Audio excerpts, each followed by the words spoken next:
Trivandrum techno പാർക്കൊക്കെ നമുക്ക് കാണുമ്പോൾ ഉണ്ടാവുന്ന ഒരു ഇൻസ്പിറേഷൻ ഉണ്ട്. അത് ഓരോരുത്തർക്കും ഓരോ രീതിയിലായിരിക്കും.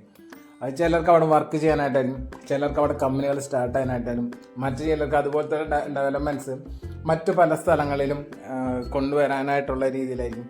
സോ ഇതൊക്കെ ഒരു ഇൻസ്പിറേഷനാണ്. നിങ്ങൾക്ക് ഏത് രീതിയിലാണ് നിങ്ങളുടെ മൈൻഡ് സെറ്റ് ഉള്ളതെന്നുള്ളത് നിങ്ങളൊന്ന് കമൻറ്റ് ചെയ്യണം.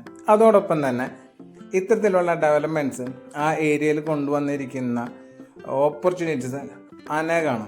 ഇപ്പോൾ അവിടെ നിന്ന് ജോബ് ഓപ്പർച്യൂണിറ്റി ആണെങ്കിലും അപ്പാർട്ട്മെൻറ്റ്സുകളാണെങ്കിലും അതിലുള്ള ഇൻവെസ്റ്റ്മെൻ്റ് ആണെങ്കിലും എൻറ്റയർലി ആ ഒരു ഏരിയനെ റീസ്ട്രക്ചർ ചെയ്തിട്ടുണ്ട്. ഇത്തരത്തിലുള്ള സ്ഥാപനങ്ങൾ വന്നതിൻ്റെ ബേസിലാണ് ഇപ്പോൾ ലുലു അതുപോലെ തന്നെ മലബാർ ഗോൾഡൊക്കെ അവിടെ മാളുകൾ സ്റ്റാർട്ട് ചെയ്തതും അവിടെ ഡെവലപ്മെൻറ്റിന് കുറച്ചുകൂടി ബൂസ്റ്റ് ചെയ്യണതും. ഇത്തരത്തിലുള്ള ആൾക്കാർക്ക് എക്സ്പീരിയൻസ് ചെയ്യാൻ പറ്റുന്ന പ്രൊജക്റ്റുകൾ നമുക്ക് തൃശ്ശൂർ ചെയ്യാനായിട്ട് നമ്മൾ നോക്കുന്നുണ്ട്. സോ ആ സമയത്തൊക്കെ ഇതൊരു ഇൻസ്പിറേഷൻ ആയിരിക്കും.